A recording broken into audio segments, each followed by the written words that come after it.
Reflecting on my role as superintendent in the field and thinking about what my role is in preparing students for jobs that haven't been created yet, for technologies that have not yet been invented, and for problems that we don't yet know will arise, led me to a reflective process with my steering committee. And in that process, we looked at all of the work happening across the system and the goals of the system. And we looked at how does our work with empowering modern learners fit together. We wanted to ensure that it wasn't a separate silo of more work that needed to be happening in schools. So we basically engaged in a brainstorming session where we just wrote freely on a whiteboard all of those pieces of work. And we started making connections to each of the components of work. And really, in the end, where it led us to was the overriding umbrella for all the work that we're doing is the work of empowering modern learners. My approach was really to empower my principals and vice principals to take the risk and open themselves up to engage with their staffs and this work. It's new, we don't know where it's leading, but we have to be willing to expose our vulnerabilities and engage in the work and engage in the learning with our staffs. What we wanted to do was create learning opportunities within our FOS meeting that would be easily replicated back at schools with school staff. We were modeling, as a community as learners, how to inspire and create environments that would empower and inspire learners. Our work really was driven by our moral imperative, and that is, the constant changing world that we live in, and our capacity to keep up requires us to develop skills such as resiliency, critical thinking, adaptability in order to move forward. So I was really looking to develop these skills and foster these skills within my principal and vice principal group so that they could take that work back to their schools. And of course, this work isn't absent any of the fundamentals of literacy and numeracy. That's still a foundational work that we're doing in our schools, but we really need to start being willing to engage in the change and understand what it is to be a learner in the 21st century.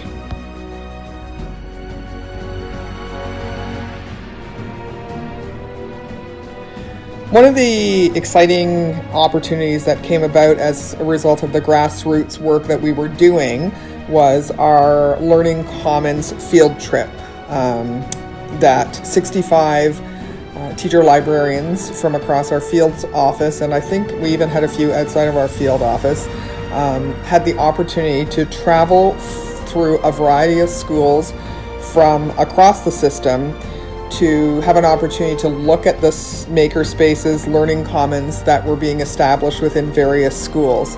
And part of the work was intentional to include people that were on different places in the learning continuum. So some people were just beginning the work, some people had quite an established learning commons makerspace set up.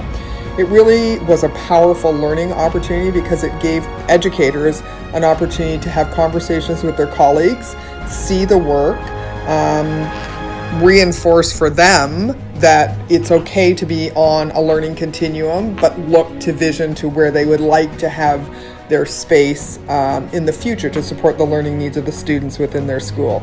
It also created a network where people had an opportunity to meet each other, which has been furthered. They've continued those conversations and supporting each other in their learning. And we do look forward to another opportunity where we will be able to get people out into the field, engaging in conversations in other learning spaces, which really is supporting the deprivatization of practice, which is so critical to supporting the work that we're doing, especially around the empowering modern learners.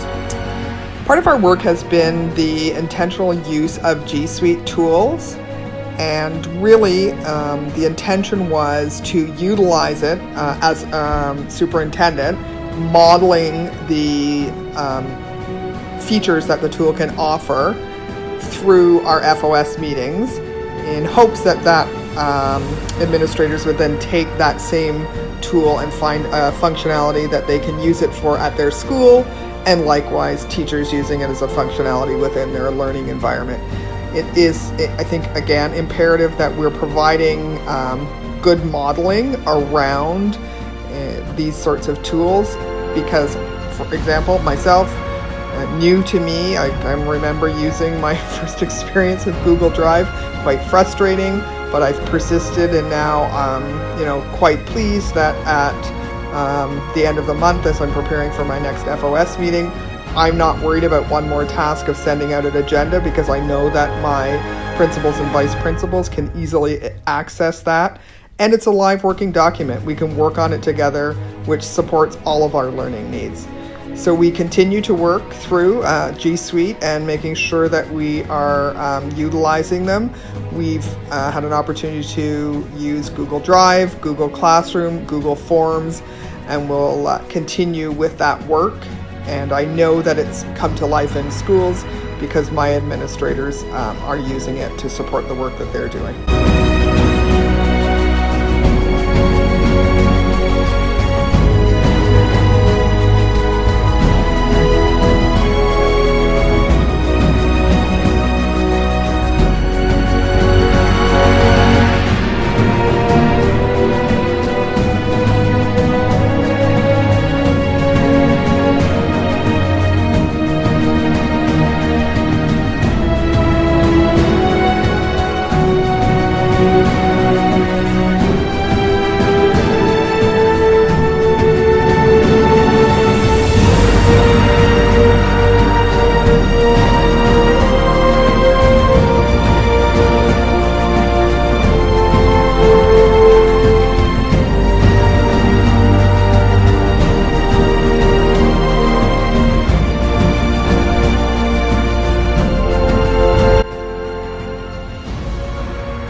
One of the most exciting parts of our work together and our learning came about as a result of how do we offer opportunities for teachers within our system to engage in authentic learning around what does an effective environment look like that supports 21st century teaching and learning skills.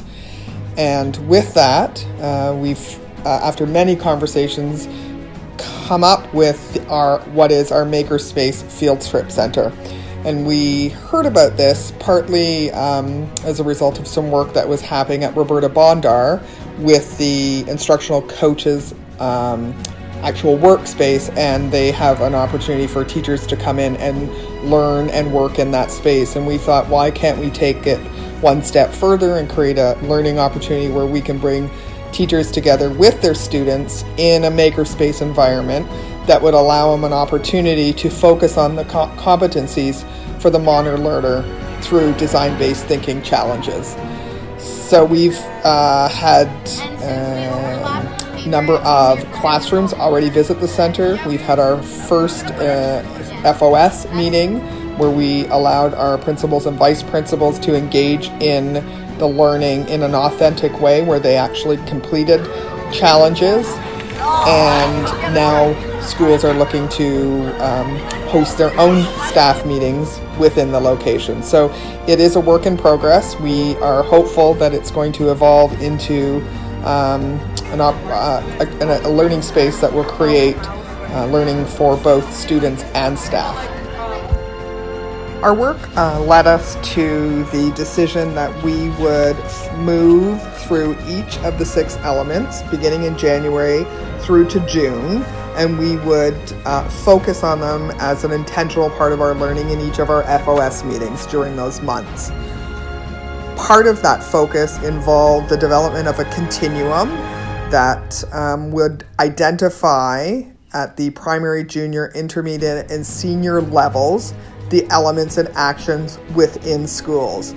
So really what we're trying to create in the end is almost a continuum of look-fors that schools could use as a tool when they're engaged in classroom observations around what do the elements look like in action, and it's also a tool that they would be able to provide to their teachers as a means of thinking about, okay, what might this look like in my learning environment that I'm supporting students in.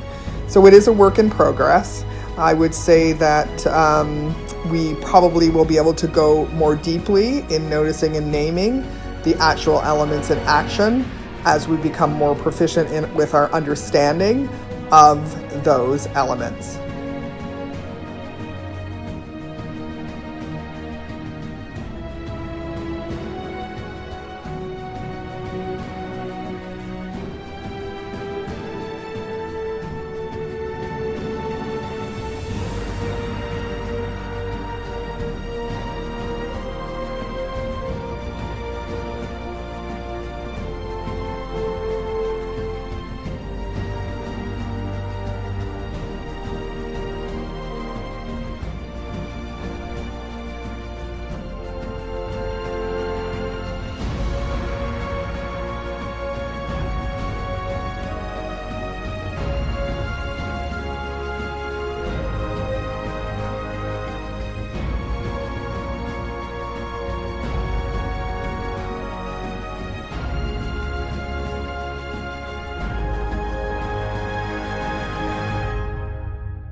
I'm extremely proud of the work that we've engaged in to date.